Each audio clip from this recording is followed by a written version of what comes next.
solidarity is quite dangerous. From the point of view of the masters, you're only supposed to care about yourself and not about other people. This is quite different from the people they claim are their heroes, like Adam Smith, who based his whole approach to the economy on the principle that sympathy is a fundamental human trait.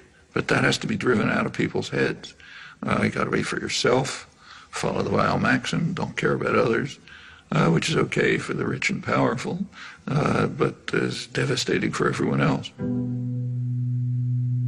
Well, it's taken a lot of effort to try to drive these basic human emotions out of people's heads. And we see it today in policy formation.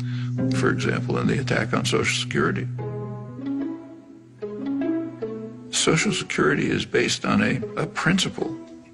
It's based on a principle of solidarity. Solidarity, caring for others.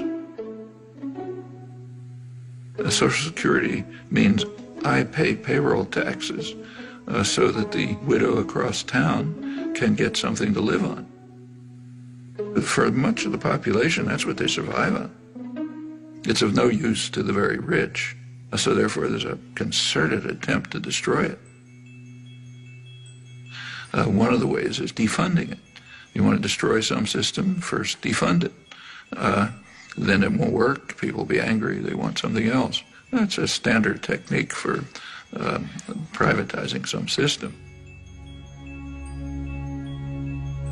We see it in the attack on public schools.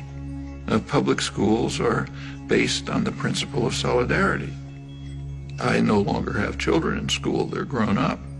But the principle of solidarity says, I happily pay taxes so that the kid across the street can go to school.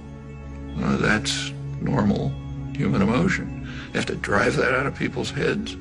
I don't have kids in school, why should I pay taxes? Privatize it, so on.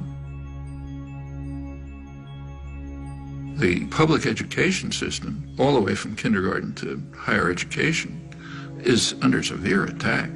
I mean, that's one of the jewels of American society.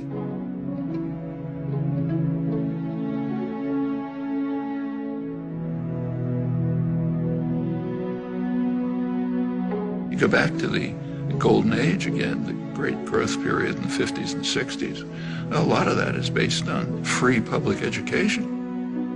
One of the results of the Second World War was the GI Bill of Rights, which enabled veterans, and remember that's a large part of the population, and to go to college. They wouldn't have been able to otherwise. They essentially got free education. Where a community, state, or nation courageously invests a substantial share of its resources in education, the investment invariably is returned in better business and a higher standard of living. The U.S. was way in the lead in developing extensive mass public education at every level. By now, more than half the states, most of the funding for the colleges comes from tuition, not from the state. That's a radical change, and that's a terrible burden on students. It means that students, if they don't come from very wealthy families, they're going to leave college with big debts. And if you have a big debt, you're trapped.